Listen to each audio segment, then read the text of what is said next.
अब देखो इसको करेंगे कैसे बेटा, क्योंकि आपसे बोला गया है कि इस चार्ज को मैं सॉल्व करूं या फिर एक आध मिनट आप लोग सॉल्व करने के लिए? सर ट्राई कर लेते हैं। ओके ट्राई करो।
Okay now let me explain, क्योंकि ये बहुत बड़ा क्वेश्चन है, छोटा सा है, थोड़ा सा कंसेप्ट लगना है बस। देखो बेटा, आप कैसे, जब आपको कुछ पता नहीं होता है तो मैथमेटिक्स आपको क्या सिखाता है, एज्यूम कर लो, मान लो, है ना। तो आप मान लो आपने उस चार्ज को ब्रेक कर दिया, एक चार्ज को बनाया आपने x कूलम और एक को आपने बना दिया कुछ एक q माइनस एक्स कूलम। अगर आपने दो पार्ट में तोड़ा है तो ऐसे ही तोड़ोगे ना, एक के ऊपर थोड़ा सा पार्ट आ जाएगा और दूसरे के ऊपर थोड़ा सा पार्ट आ जाएगा, ठीक है। तो एक पे मैंने मान लिया कितना है x है, दूसरे पे कितना मान लिया बेटा q माइनस एक्स है।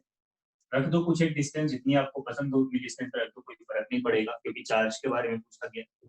Now write down the formula for force. Force कितना आएगा बेटा, small a x q minus x upon r square. बोलो इतना तो समझ में आ ही गया होगा, है ना। Yes sir. हमने क्या किया, एक चार्ज को लिया, उसको दो पार्ट में डिवाइड कर दिया, भाई एक को x मान लिया, एक को q माइनस एक्स मान लिया, और ये आ गया हमारा फोर्स। अब आपसे बोला गया कि ये फोर्स क्या होना चाहिए बेटा, मैक्सिमम होना चाहिए। तो अगर ये फोर्स मैक्सिमम होना चाहिए तो what is variable here, k तो कांस्टेंट है, डिस्टेंस भी कांस्टेंट है, q भी कांस्टेंट है, x से ही तो बदलेगा ना बेटा।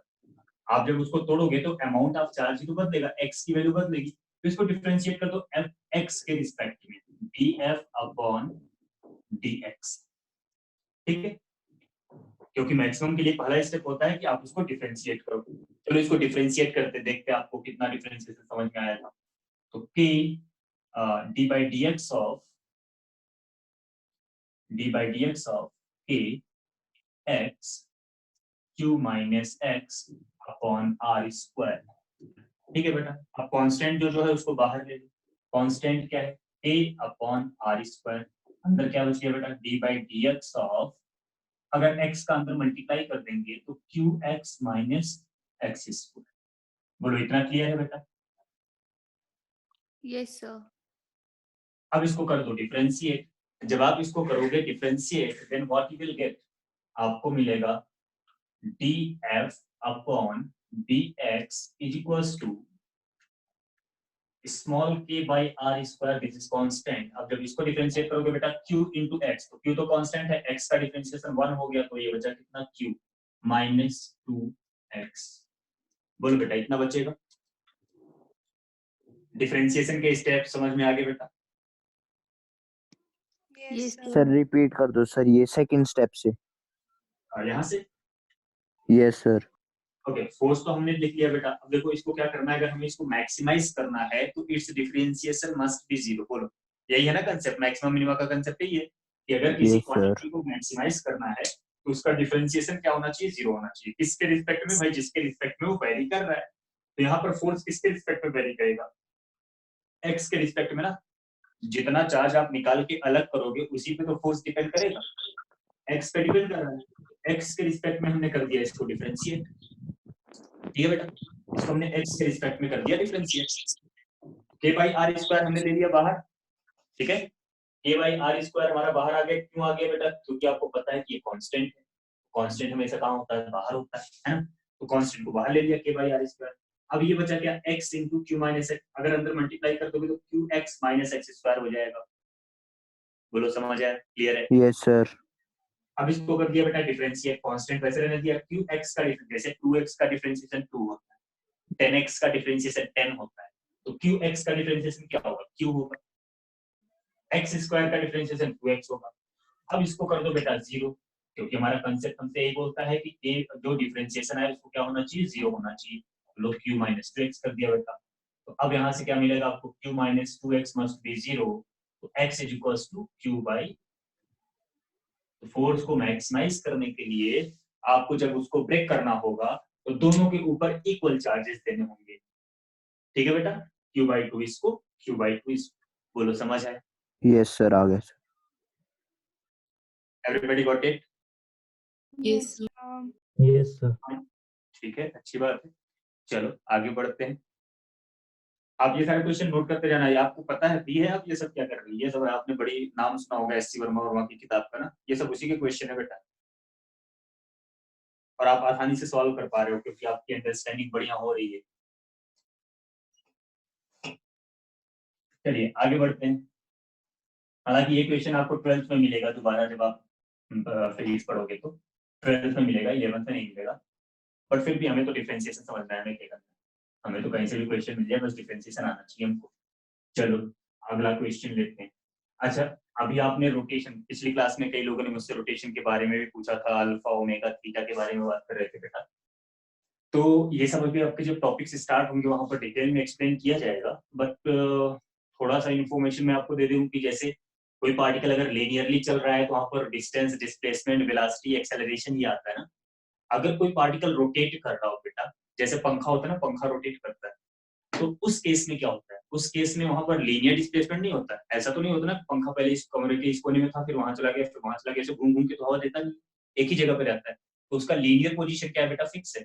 लेकिन क्या हो रहा है, उसकी पत्तियां घूम रही है, मतलब एंगल बदल रहा है, ठीक है ना, तो वहां पर क्या आएगा, angular displacement, angular velocity, angular acceleration, ऐसे आता है, ठीक है ना।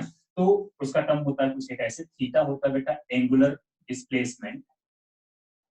कुछ लोगों को नोटिफिकेशन से प्रॉब्लम होती है, अभी जैसे आपको वो मिला होगा ना मॉड्यूल वगैरह, तो उसमें हो सकता है कि ऐसे लिखा हो, कुछ क्वेश्चन ऐसे दिए हो, तो थीटा बेटा हो गया एंगुलर डिस्प्लेसमेंट। इसका मतलब ये होता है कि कोई पार्टिकल जो है कितना एंगल ट्रेस कर रहा है पर सेकेंड, मतलब किस पर्टिकुलर टाइम में, मान लो 30 डिग्री घूम गया तो एंगुलर डिस्प्लेसमेंट कितना हो गया बेटा, 30 डिग्री, मतलब कितना 30 × pi by 180 pi by 6 radian, radian में भी कन्वर्ट करेंगे हम लोग।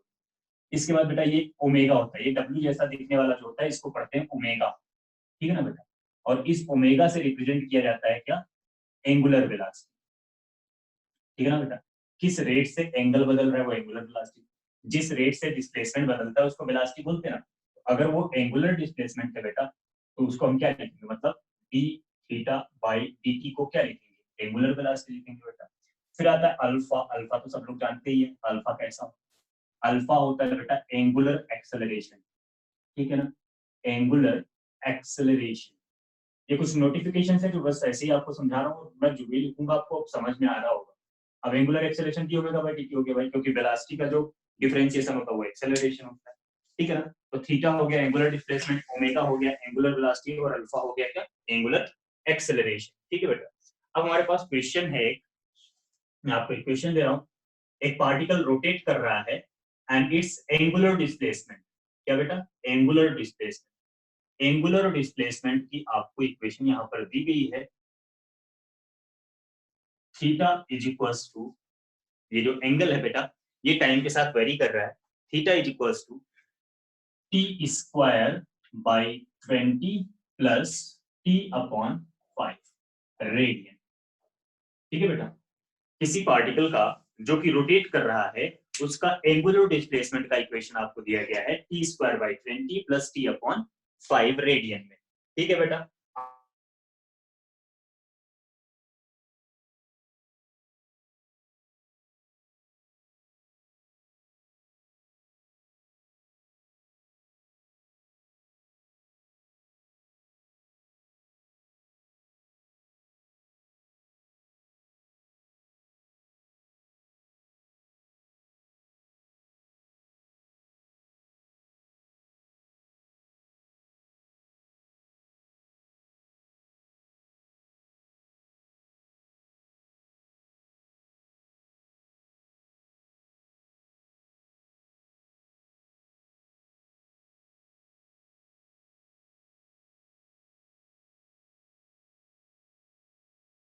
ओके, आवाज आई बेटा? Yes, sir. Okay, so this is the question ये था कि आपको एंगुलर डिस्प्लेसमेंट गिवन था यहाँ पर, और इस एंगुलर डिस्प्लेसमेंट में टाइम के साथ वेरिएशन दिया था, पूछा गया था एंगुलर वेलोसिटी बताओ t इक्वल्स टू 4 सेकेंड पे। ठीक है, चलो बताओ। सिंपल सा क्वेश्चन है बेटा, आपको समझ आ गया होगा करना क्या है आपको।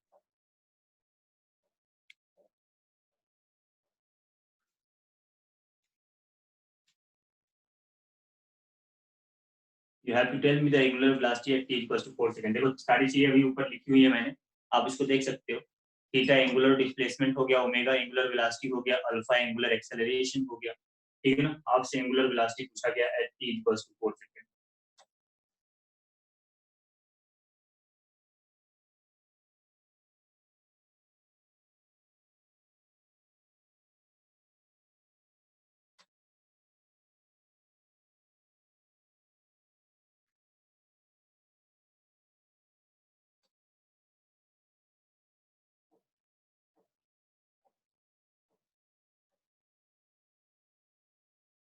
One by five. Okay, anybody else? किसी और का आया?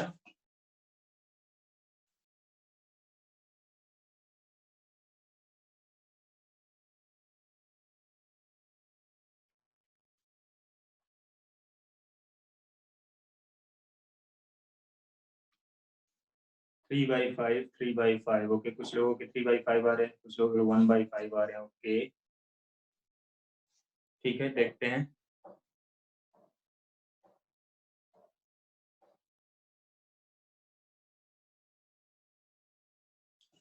चलो, अब बेटा आपसे क्या बोला था हमने, एंगुलर वेलोसिटी की बात करी थी ना।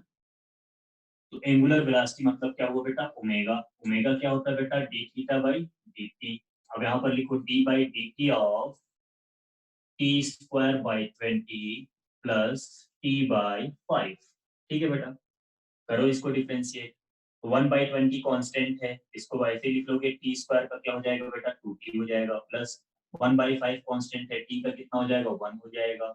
ये विल गेट t/20 प्लस 1/5।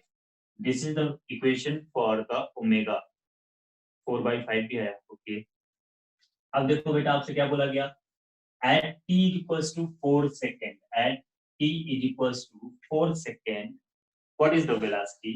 तो omega is equals to t की जगह क्या डाल दोगे बेटा, 4 प्लस 1/5, तो ये आपको मिलेगा 1/5 प्लस 1/5, दैट इज 2/5। अरे वाह, मेरा तो सबसे ही अलग आ गया भाई, क्या गलती करी आपने? सर मेरा भी 2/5 है। अब हाँ हाँ हाँ, ठीक ठीक, प्रीति का 2/5 है, आदित्य का है। Okay, Excuse me, sir. हाँ जी। सर वहाँ पे 2t/20 तो 10t बन जाएगा ना sir, t/10 sorry. t/10। Yes sir. अच्छा हाँ, सॉरी सॉरी सॉरी, सही सही बोला आपने, t/10 बन जाएगा ये। फिर यस तो सर। गड़बड़ हो गया, फिर तो गड़बड़ हो गया, ये 4 यस सर, मैंने भी मिस्टेक कर दी सर। 4/10 हो जाएगा, और फिर ये हो जाएगा कितना, 2/5, 3/5। Okay, 3/5 is the correct answer. लक्ष्य, आपने कुछ मैसेज किया था क्या? लक्ष्य, आपका कोई आंसर है?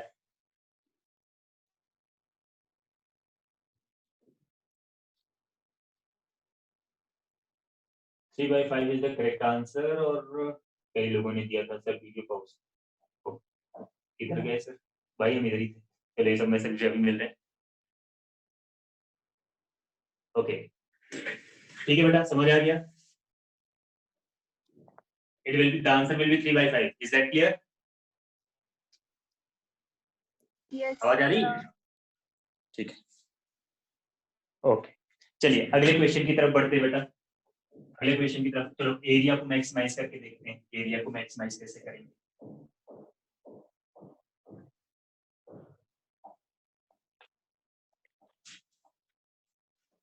मान लो कोई एक डिस्क है, कोई एक मेटालिक डिस्क है बेटा,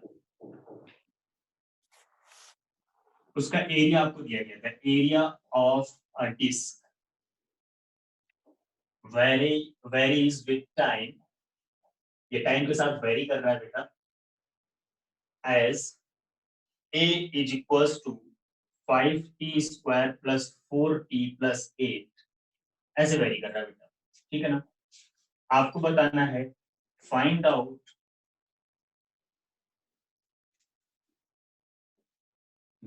सबसे पहले एक पहला क्वेश्चन में लिखता हूं, rate of change of area at t equals to, कुछ भी निकाल रहे हैं, चलो 2 सेकंड के लिए निकालता। और दूसरा आपको ये बताना है बेटा, मैक्सिमम या मिनिमम एरिया,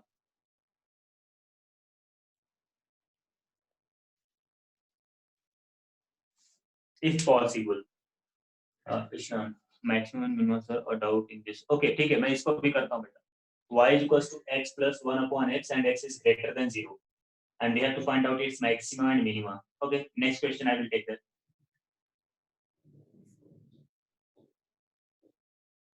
चलो इसका बताओ जल्दी से फटाफट, छोटे छोटे क्वेश्चन है बेटा, आपके कंसेप्ट को क्लियर करने के लिए छोटे छोटे से क्वेश्चन हैं और आप अच्छे से सॉल्व कर सकते हैं।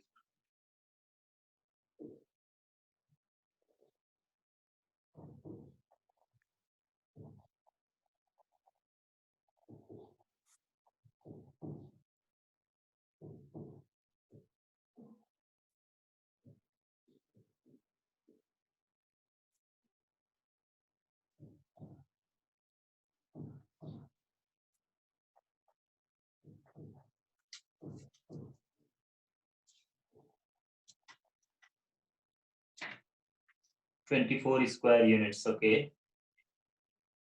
24 स्क्वायर यूनिट्स, ठीक है, देखते हैं।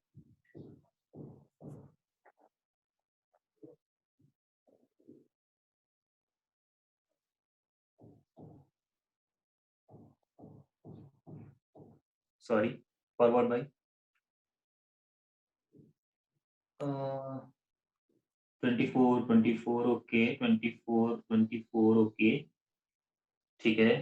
यूनिट लिखने की जरूरत नहीं, बस आप न्यूमेरिकल पहले बताते रहो, यूनिट वगैरह आप बाद में देखना जब अपनी फिजिक्स में आएंगे तो प्रॉपर मैथमेटिकली आपका ओके। मोस्टली लोगों के 24 आ रहे हैं, ठीक है, ठीक ठीक, लेट्स सी। फर्स्ट आंसर आपने बताया 24, देखते हैं बेटा। तो फर्स्ट क्वेश्चन जो हमारा है, फर्स्ट जो है हमारे पास, we will find out rate of change पूछा, मतलब क्या हुआ बेटा, T A by D T हो। अब आप इसको डिफरेंशिएट करोगे बेटा, कितना आएगा 10t प्लस 4, ठीक है ना। अब यहाँ पर t की जगह आपको क्या लिख देना बेटा, 2 लिख देना है, 10 into 2 plus 4 24, that is correct answer. सबका आ गया होगा बेटा, ठीक है, सबका आ गया होगा, है ना। चलिए, अब आपसे बोला गया था मैक्सिमम या मिनिमम एरिया, तो देखो बेटा यहाँ पर क्या है, सेकेंड पार्ट, ये सिर्फ आपके दिमाग के साथ खेलने वाली बात है। अगर मैं बोलूं मैक्सिमम या मिनिमम, तो क्या होना चाहिए बेटा, D A by D T क्या होना चाहिए, 0 होना चाहिए। चलो इसको 0 करके निकालते हैं, हमने 10t प्लस 4 को कर दिया 0। अब बेटा ये अगर इसको हमने 10t प्लस 4 को 0 कर दिया तो t की वैल्यू कितनी आएगी, t की वैल्यू आएगी माइनस का 2/5 सेकेंड। बताओ जरा क्या ये पॉसिबल है, not possible, yes of course, क्योंकि टाइम जो होता है बेटा नेगेटिव नहीं होता है। इसका मतलब यह है कि इसका जो एरिया है, it can't going to be maximum और minimum, it will change continuously, ठीक है ना। मैक्सिमम मिनिमम यहाँ पर फाइंड आउट कर पाना मुश्किल है। क्लियर बेटा?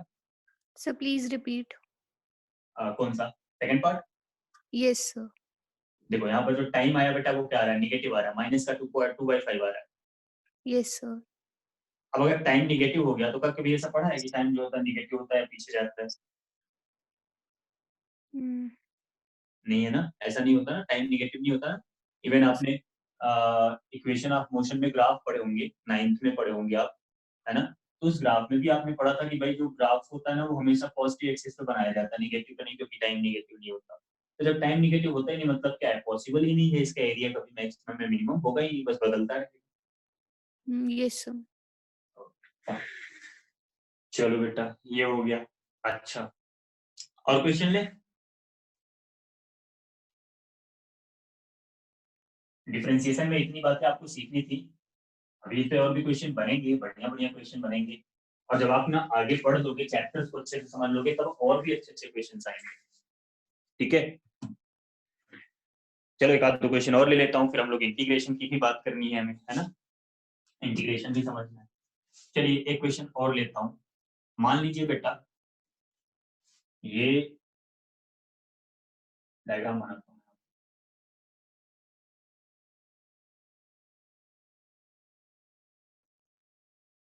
ये वाटर टैप यहाँ पर है आपके पास, आपने इसके नीचे रख दिया एक बकेट या एक सिलेंड्रिकल वेसल रख दिया आपने यहाँ पर, कोई भी एक सिलेंड्रिकल वेसल है ये, ठीक है ना। अब आपने क्या किया, इस टैप को ऑन कर दिया तो यहाँ से इसमें पानी गिरना शुरू हो गया, ठीक है ना। अब उसकी वजह से इसमें क्या होगा बेटा, पानी भरना शुरू होगा, ठीक है। जब आप टैप को ऑन करोगे पानी भरना शुरू हो जाएगा, ठीक है ना। यहाँ पर जो सिलेंड्रिकल वेसल आपने लिया है, उस सिलेंड्रिकल वेसल का आपको रेडियस गिवन है बेटा, ये सिलेंड्रिकल वेसल है, समझ पा रहे हो गया। सिलेंड्रिकल वेसल से मेरा मतलब है कि इसका बेस जो है वो सर्कुलर होगा, कुछ इस तरह से दिखेगा आपको, है ना? ये इसका बेस हो गया,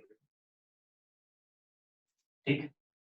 अब यहाँ पर आपको इसका रेडियस गिवन है बेटा, रेडियस आपको इसका गिवन है कितना, स्मॉल आर, बेस का रेडियस गिवन है, ठीक है। आपको बताना है कि व्हाट इज द रेट, यहाँ पर मैं इसको लिख देता हूँ थोड़ा,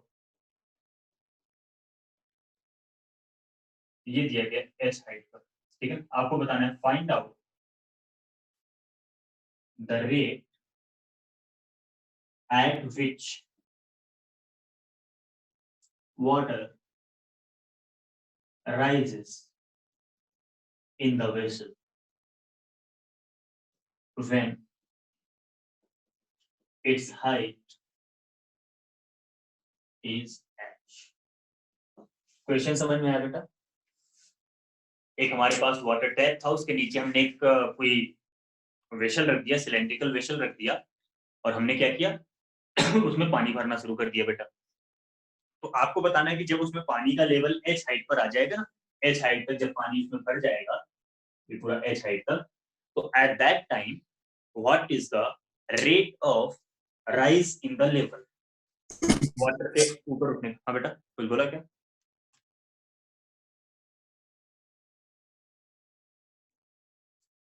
चलो बेटा बताओ, सोचो कैसे करोगे।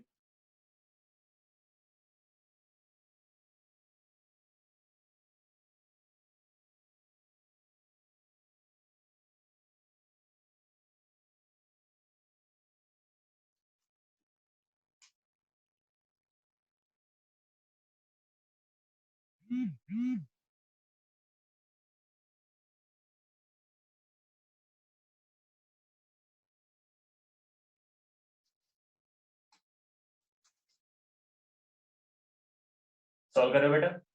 एक्सक्यूज मी सर, हाँ बेटा बोलो। सर इसमें वॉल्यूम ऑफ वाटर निकालेंगे क्या? बिल्कुल बिल्कुल सही पकड़ा है आप, वॉल्यूम निकालिए और उस वॉल्यूम में देखिए कौन सी चीज कांस्टेंट है, कौन सी चीज वेरी कर रही है, अपने आप समझ में आ जाएगा बेटा। अब वैसे जो आपसे पूछा गया क्वेश्चन में, वो आपको समझ में आ रहा है? क्वेश्चन में पूछा गया find out the rate at which water rises ना, इसका मतलब क्या है बेटा? इसका मतलब आपको बताना है, हाँ वॉल्यूम से डिफरेंशिएट कर देंगे वॉल्यूम को। बिल्कुल, dv by dt पूछा गया आपसे, rate of change in the volume, ये पूछा गया बेटा। जिस रेट से वॉल्यूम बदलेगा उसी रेट से तो हाइट रेस करेगा, क्योंकि एरिया कांस्टेंट है, एरिया नहीं बदल रहा है, राइट। तो right down the formula for the volume, differentiate it, बताओ आंसर कितना है।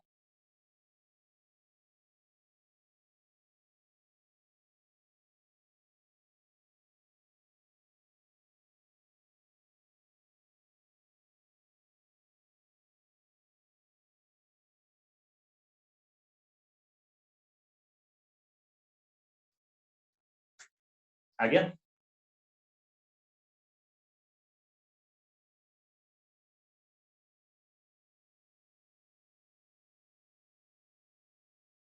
बताएं बेटा, चलो हम बता देते हैं, जिससे एक और क्वेश्चन ले ले आपके जाने से पहले।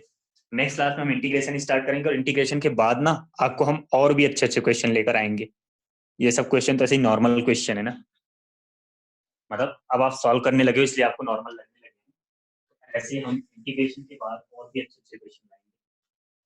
चलिए, आपसे बोला गया था बेटा क्या, यहाँ पर आपको बताना है कि किस रेट से हाइट, अच्छा यहाँ पर क्या पूछा है, water rises in the vessel, ठीक है। मतलब आपसे बेटा ये पूछा गया what is the value of dh upon dt, ये पूछा गया बेटा। लेवल की बात कर रहा हूँ ना, वाटर लेवल किस रेट से इंक्रीज कर रहा है, तो मतलब आपका डीएच बाई डीटी पूछा गया।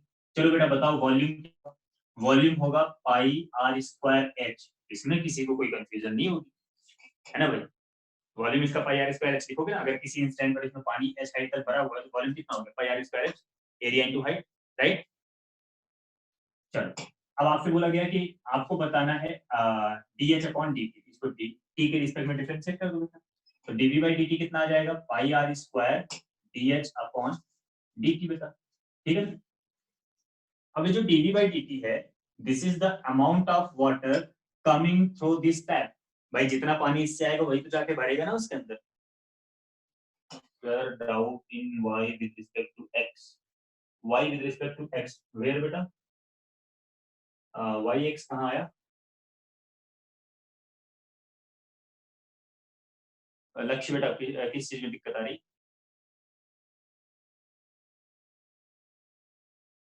इसी क्वेश्चन की बात कर रहे हो। No sir, in morning class, अच्छा मॉर्निंग क्लास में एक्स वाई के रिस्पेक्ट में कोई प्रॉब्लम है आपको, कोई नहीं, अभी हम अच्छा अभी एक लोग का डाउट था ना, इसके बाद मैं वो क्वेश्चन ले लेता हूँ, आपको वहीं पर समझाता हूँ कि वाई विद रिस्पेक्ट टू, बिल्कुल बिल्कुल मैं आपको एक्सप्लेन करता हूँ इसको। इसके बाद वाला क्वेश्चन में लेता हूँ, जिसका डाउट था वो वाई एक्स के टर्म में था ना, आपको समझाता हूँ क्या होता है, ठीक है। तो बेटा dv by dt equals to ये मिल गया आपको। अब ये डीवी बाई डीटी क्या है बेटा, this is the amount of water जो कि टैप से निकल रहा है, amount of water coming from tap. तो बेटा ये क्या रहेगा, ये कांस्टेंट ही रहेगा ना भाई, टैप से जितना पानी निकल रहा है पर सेकंड वो तो कांस्टेंट ही रहेगा ना। ऐसा तो नहीं आपने टैप खोला और बाटी बाटी जादू से जितना निकलेगा धीरे धीरे टाइम लेगा, है ना, तो ये तो रहेगा कांस्टेंट। तो आपसे पूछा क्या गया था बता, डीएच अपॉन डीटी पूछा गया, तो चलो डीएच अपॉन डीटी निकाल लो, it will be 1 upon pi are square into DV by DT. आप चाहो तो इसको ऐसे लिख सकते हो, capital Q upon pi are square, जहां पे कैपिटल क्यू क्या होगा बेटा, amount of water coming from tap in 1 second, एक सेकंड में कितना पानी आ रहा है बाहर, उसको क्यू से रिप्रेजेंट कर दो, पाई आर स्क्वायर। बोलो बेटा समझ आया,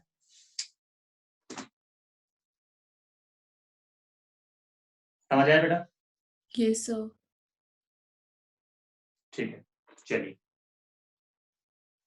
तो मतलब आपको बस ये देखना होता है कि कौन सी क्वांटिटी वेरी कर रही है और किसके रिस्पेक्ट में पूछा गया, आपसे क्या पूछा गया, देखो which water rises in the vessel, rate at which water rises in the vessel, मतलब वाटर की हाइट टाइम के साथ कैसे बदल रही है, ठीक है, वाटर की हाइट टाइम के साथ कैसे बदल रही है, ये तो पूछा गया है। देखो इसका मतलब ये होगा ना, water which water rise in the vessel, rise मतलब क्या हो रहा है बेटा, हाइट बदल रहा है, रेट पूछा है मतलब टाइम के रिस्पेक्ट में, तो dh upon dt. Sir please repeat which one बेटा, कौन सा, यही वाला, इसमें मैंने वॉल्यूम लिया, वॉल्यूम हो गया पाई आर स्क्वायर एच, ठीक है ना, पाई आर स्क्वायर एच हो गया। आपसे बोला गया था क्या, find out dh upon dt, हमें कैसे पता चला डीएच अपॉन डीटी पूछा गया, क्योंकि क्वेश्चन में बोला गया है कि find out the rate at which water rises, rate at which water rises मतलब किस रेट से हाइट बदल रही है, मतलब हाइट टाइम के साथ कैसे बदल रहा है, मतलब टाइम के रिस्पेक्ट को डिफरेंशिएट कर दिया। तो dv by dt equals to pi are square ds upon dt, pi are square constant है, इससे बाहर ले लिया, h का डिफरेंशिएशन आएगा ds अपॉन dt, यही पूछा गया ds अपॉन dt। लेकिन ये जो dv by dt है बेटा, ये क्या है, this is the amount of water पर सेकंड, एक सेकंड में कितना पानी आ रहा है आपके बकेट के अंदर या आपके वेसल के अंदर, ठीक है ना, तो दैट विल बी कांस्टेंट, भाई इस टैप का जितना औकात होगा उतनी पानी निकालेगा ना यहाँ से पर सेकंड, उससे कम या उससे कम निकाल सकता है लेकिन उससे ज्यादा तो निकालेगा, पर सेकंड इतने पानी आ रहा है, तो इसको मैंने q से रिप्रेजेंट करके और हमारा आंसर हो गया q upon pi are square. मुझे क्वेश्चन में लिखना चाहिए था यहाँ पर कि क्यू पानी बाहर आ रहा है बाहर पर सेकंड, बोलो बेटा सही है, क्यों आपको क्वेश्चन में गिवन, चलो okay fine. So next question किसी ने भी मुझे एक डाउट भेजा था, मैं वही लेता हूँ और वहीं पर बेटा आपको समझाता हूँ y with respect to x का मतलब क्या होता है। The question was mathematical question है, y is equals to x plus 1 upon x, और आपसे बोला गया x इज ऑलवेज पॉजिटिव, ये भी बोला गया क्वेश्चन में। अब बोला गया कि find out the maxima and minima, ठीक है बेटा। तो सबसे पहले देखो जो dy by dx मैंने आपको बताया था, जो हमारी फर्स्ट क्लास में था उसको पता होगा, ये dy by dx का मतलब बड़े डिटेल में मैंने समझाया। ठीक है बेटा, मैथमेटिक्स में क्या करते हैं ना, मैथमेटिक्स में हम ले लेते हैं किसी भी क्वांटिटी को x, किसी को भी y, और बताते हैं कि देखो x जो है वो y पर डिपेंड कर रहा है। कैसे बेटा, जैसे आपने इक्वेशन पढ़ी ना, आपने पढ़ा y = 2x + 3। मैथमेटिक्स में जब इसको पढ़ाया जाता है तो आपसे बोला जाता है कि बेटा अगर आप x बदलो तो y बदल जाएगा। यही होता है ना इक्वेशन का मतलब जो y है बेटा वो किस पर डिपेंड कर रहा है, x पर डिपेंड कर रहा है। अगर x बदलेगा तो y बदलेगा। ठीक है, तो अब जब हम डिफरेंशिएशन की बात करते हैं तो यही होता है क्या, एक दूसरे के ऊपर डिपेंड कर रहे हैं। सबसे पहली कंडीशन ये है कि y जो है वो x पर डिपेंड कर रहा है, और इसीलिए हम यहाँ पर रिलेटिव की बात करते हैं। y with respect to x, x बदला तो y बदल गया। अगर हमने x को बदला तो y हमारा क्या हुआ बेटा, बदल गया। अगर हमने x को थोड़ा सा बदला तो y थोड़ा सा बदल गया। x को ज्यादा बदल दिया, y ज्यादा बदल गया। मतलब जो y है वो x पर डिपेंड कर रहा है ना, y जो है x पर डिपेंड कर रहा है, x के बदलने से y बदल रहा है। There is the change, there is something change. Change मतलब क्या बेटा, डिफरेंस। तो डिफरेंशिएशन का मतलब ये होता है बेटा कि अगर x में थोड़ा सा चेंज कर देना, बहुत छोटा सा चेंज कर दे, तो y में कितना चेंज आएगा। This is the meaning of dy by dx। अब इसको देखो और भी अच्छे से अगर आपको समझना है, आपने ये पढ़ा है ना, delta y upon delta x का मतलब क्या होता है बेटा, इसका मतलब होता है y2 minus y1 upon x2 minus x1। ये सब आप लोगों ने सुना होगा। Delta is the big difference, delta is represent the big difference. भाई अब इसको बोलोगे क्या, इसका मतलब ये है relative difference in y with respect to x। इसका मतलब क्या है, change in y with respect to x। x बदला y भी बदल गया। लेकिन डेल्टा का मतलब क्या है, बड़े बड़े से थे, 10 में से 5 निकालने को आ गया, 100 में से 50 निकालने को आ गया, कुछ इस तरह का हो गया, तो वो तो आप आसानी से कर लेते हो। डिफरेंशिएशन में क्या होता है ना बेटा, ये जो डिनोमिनेटर है delta x, this starts tending to zero, delta x starts tending to zero. मतलब जो ये चेंज है, ये x2 माइनस x1 जो है बेटा, यहाँ पर ये जो x2 माइनस x1 है, this becomes very small, means this becomes negligible. तो यहाँ पर यही बात आती है कि अगर x में नेग्लिजिबल चेंज किया जाए, x में थोड़ा सा चेंज किया जाए, तो y में कितना चेंज आएगा, that is called the differentiation, that is the meaning of dy by dx। आई बात समझ में? लक्ष्य लक्ष्य बेटा आपको समझ आ गया? Okay fine. इसीलिए देखो जब आपसे वेलोसिटी बोला जाता है तो आप क्या बोलते हैं, ds अपॉन dt। मतलब टाइम में थोड़ा सा चेंज किया, डिस्प्लेसमेंट में थोड़ा सा चेंज आ गया, वही तो वेलोसिटी है ना। डिस्प्लेसमेंट टाइम के साथ बदलता है, वही तो वेलोसिटी है। ठीक है, बस डिफरेंशिएशन का मतलब ये होता है कि थोड़ा सा चेंज। डेल्टा का मतलब होता है बड़ा वाला चेंज, और डी का मतलब होता है छोटा वाला चेंज। ठीक है बेटा, चलो अब देखो ये जो क्वेश्चन मुझसे किसी ने पूछा था इसका मैक्सिमम मिनिमम निकालने के लिए, फॉलो द सेम स्टेप बेटा, find out dy by dx। अब देखो x का डिफरेंशिएशन होता है 1 by x का होगा 1 by x स्क्वायर माइनस। ये डिफरेंशिएशन आता है करके बताओ, किसने पूछा था ये, मुझे नाम याद नहीं, शायद ईशान ने पूछा था। Yes sir. हाँ तो बेटा इसका डिफरेंशिएशन मैं -1 by x स्क्वायर लिख दूं, समझ में आ गया फिर कब? Yes sir. ओके, अब बेटा मैंने पहला स्टेप ये था कि dy by dx क्या होना चाहिए, 0। ठीक है, तो हमने 1 माइनस 1 अपॉन x स्क्वायर को कर दिया बेटा 0, 1 by x स्क्वायर आ गया बेटा 1। ठीक है, 1 by x स्क्वायर किसके इक्वल आ गया बेटा, 1 के इक्वल आ गया। मतलब x स्क्वायर किसके इक्वल आ गया बेटा, 1 के इक्वल आ गया। तो x की वैल्यू कितनी आ गई बेटा, +-1, right, because this is quadratic, that's mean वहां पर दो सॉल्यूशन होंगे obviously, that's why it is +1 and -1, दो वैल्यू मिल गई बेटा। Now find out d2y by dx। अगला स्टेप, पहला स्टेप हमने कर लिया, अगला स्टेप करते बेटा डबल डिफरेंशिएशन। चलो निकालते double differentiation, d2y by dx2। अच्छा एक चीज और है बेटा, क्योंकि क्वेश्चन में कंडीशन दिया हुआ है x ग्रेटर देन 0, मतलब x क्या होना चाहिए, पॉजिटिव, तो नेगेटिव वाले को डिस्कार्ड कर दो बेटा। ठीक है, मतलब क्वेश्चन में कंडीशन दे रखी है कि x can not be negative, तो जो नेगेटिव आया उसको क्या करोगे बेटा, डिस्कार्ड कर दोगे। अगर क्वेश्चन में ये कंडीशन नहीं दिया होता तो दोनों लेकर चलते, ये कंडीशन दिया है मतलब नेगेटिव को छोड़ देना है। ठीक है, अगर दिया होता x लेस देन 0 तो 1 को छोड़ देते, +1 को, -1 को लेकर चलते। तो ये छोटी छोटी बातें होती है, mathematics is a language, just language, आपको बस समझना है, बस थोड़ा सा समझना।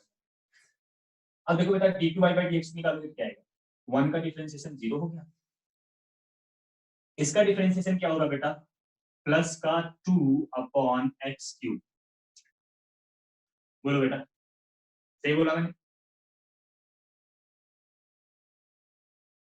हेलो, यस समझ आया ना? यही होगा ईशान, सही है ना? अब आपसे बोला गया क्या, कौन सी वैल्यू लेनी है बेटा, आपको सिर्फ पॉजिटिव वाली वैल्यू लेनी है। तो चलो यहाँ पर x की जगह प्लस का 1 रख दो बेटा। क्या आ रहा है, पॉजिटिव आ रहा है कि नहीं आ रहा है? कुछ भी आए लेकिन पॉजिटिव आ रहा है कि नहीं आ रहा है? पॉजिटिव आएगा ना।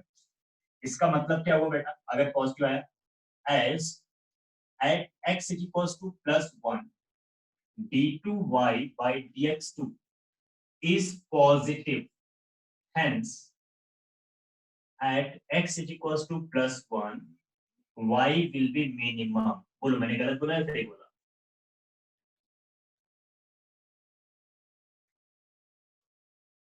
बोलो ईशान, समझ में आया? सर एक बार रिपीट कर दो। कौन सा? Sir y will be minimum. Okay, आप जब मैं मैक्सिमम मिनिमम पढ़ा रहा था तब आप क्लास में थे? ये सर ये तभी हुआ कि 0 से जब ग्रेटर होता है तब मिनिमम।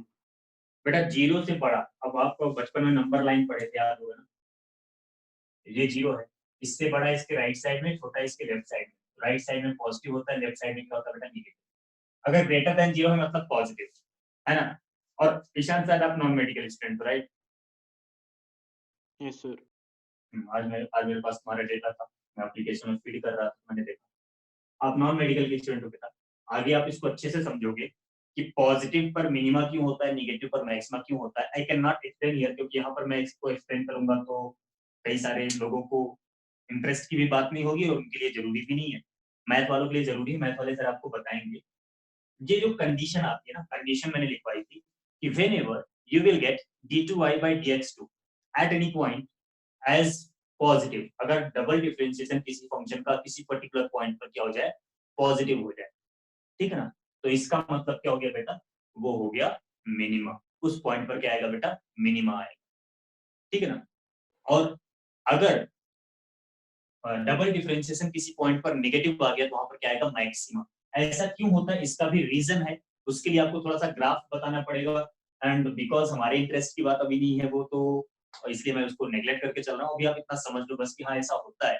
जब आपको मैथ वाले सर पढ़ाएंगे ना, आपको एक मोनोटोनिसिटी नाम से एक टॉपिक पढ़ाएंगे, वहां पर वो पूरी बात समझाएंगे और आपको समझ में आ जाएगा कि हाँ अच्छा इसलिए ऐसा, ठीक है बेटा? Okay sir. हाँ, बाकी क्योंकि ये पॉजिटिव आ रहा है तो वाई क्या हो जाएगा बेटा, मिनिमम हो जाएगा। अगर आपसे मिनिमम वैल्यू पूछना हो तो यहाँ पर 1 रख दो, कितना आ जाएगा, 2 आ जाएगा, यस सर ठीक है। ठीक है? क्लियर? Yes sir. चलो बढ़िया। तो ये हो गया बेटा। अब आपकी अगली क्लास का टाइम हो रहा है, लेकिन जाते जाते आप मुझसे कुछ एक क्वेश्चन लेकर जाओ, अगली क्लास में करके आना, ठीक है? एक बढ़िया सा क्वेश्चन दे देता हूँ, अगली क्लास में क्वेश्चन डिस्कस करने के बाद इंटीग्रेशन स्टार्ट करूंगा मैं। अगर डिफरेंशिएशन में किसी को कहीं भी कोई भी प्रॉब्लम है तो you can ping me on WhatsApp पे मैसेज कर सकते हो, या फिर क्लास में पूछ सकते हो कि सर इसको फिर से बता दीजिए, क्योंकि यही सब चीजें बेसिक बहुत इंपॉर्टेंट है बेटा, आगे आपको बहुत काम आएंगी फिजिक्स में, खासकर मेडिकल वालों के लिए बोल रहा हूँ। नॉन मेडिकल वाले तो आगे चल के चलो पढ़ ही लेंगे, कुछ दिनों बाद वो पढ़ लेंगे, उनको मैथ वाले समझा देंगे, लेकिन बेटा मेडिकल वालों को कोई नहीं पढ़ाएगा। तो इसलिए आपका ये रिस्पॉन्सिबिलिटी आपकी है कि आप यहीं पर क्लियर करो इन चीजों को, ठीक है ना? जो नहीं समझ में आए पूछो, 1 बार 2 बार 10 बार जितनी बार पूछना है पूछो, जब तक क्लियर ना हो जाए पूछते रहो और प्रैक्टिस करते रहो, ठीक है? चलो एक क्वेश्चन मैं आपको देता हूँ जो आपको करते हुए आना है, करते हुए आना मतलब करके फिर आना है। मान लो हमारे पास 2 ऑब्जेक्ट्स हैं, ये कोई एक पॉइंट ए है, पॉइंट को पी मानते हैं। एक ऑब्जेक्ट यहाँ से ए और एक ऑब्जेक्ट बी, दोनों ऑब्जेक्ट एक साथ मूव करना स्टार्ट करते हैं बेटा, ठीक है ना? 2 ऑब्जेक्ट हैं, दोनों मूव करना स्टार्ट करते हैं सेम डायरेक्शन में, ठीक है? From same point, same direction में, दोनों ही एक ही डायरेक्शन में, एक ही स्ट्रेट लाइन में, इसी लाइन के पैरेलल मूव कर रहे हैं, एक दूसरे के मूव करना स्टार्ट करते हैं बेटा। बस ये बोला गया है आपसे कि जो पहला वाला ऑब्जेक्ट है वो मूव कर रहा है किससे, 40 मीटर पर सेकेंड से। इसने अपना मोशन स्टार्ट किया 40 मीटर पर सेकेंड, पहला वाला ऑब्जेक्ट, ठीक है? u is equal to 40 metre per second, that is constant velocity, या स्पीड लिख देता हूं, वन डायरेक्शन है तो कांस्टेंट से। और दूसरा वाला बेटा स्टार्ट करता है ना, दूसरा वाला जो ऑब्जेक्ट है हमारा, ये स्टार्ट करता है a is equals to 4 metre per second square. मतलब दूसरा वाला एक्सेलरेटेड मोशन में है 4 मीटर पर सेकेंड स्क्वायर, पहला वाला 40 metre per second constant velocity से। एक्सेलरेशन भी बेटा यहाँ पर कांस्टेंट, ठीक है ना? क्लियर? दोनों इनिशियली रेस्ट में थे और दोनों ने अपना मोशन स्टार्ट किया, ठीक है? एक ने स्टार्ट किया 40 मीटर पर सेकेंड की कांस्टेंट वेलोसिटी से और एक ने स्टार्ट किया 4 मीटर पर सेकेंड स्क्वायर के कांस्टेंट एक्सेलरेशन से, ठीक है? अब आपको यहाँ पर सबसे पहले तो ये बताना है फाइंड आउट, पहले मैं आपको नॉर्मल फैक्टराइजेशन करवाऊंगा काइनेमेटिक्स का जो आपने 9th में किया हुआ है। Find out time when both bodies catch each other, मतलब each other next time। एक तो जब वो शुरू करेंगे उस टाइम पर वो दोनों साथ में थे, अगली बार दोनों साथ में कब आएंगे, एक दूसरे के बगल बगल कब आएंगे, एक दूसरे के पड़ोसी कब बनेंगे, ठीक है ना? और इसके साथ साथ बेटा आपको यहाँ पर एक और चीज बतानी है, find out the greatest distance between them, ठीक है? दूसरा आपको यहाँ पर बताना है बेटा, find out greatest distance between them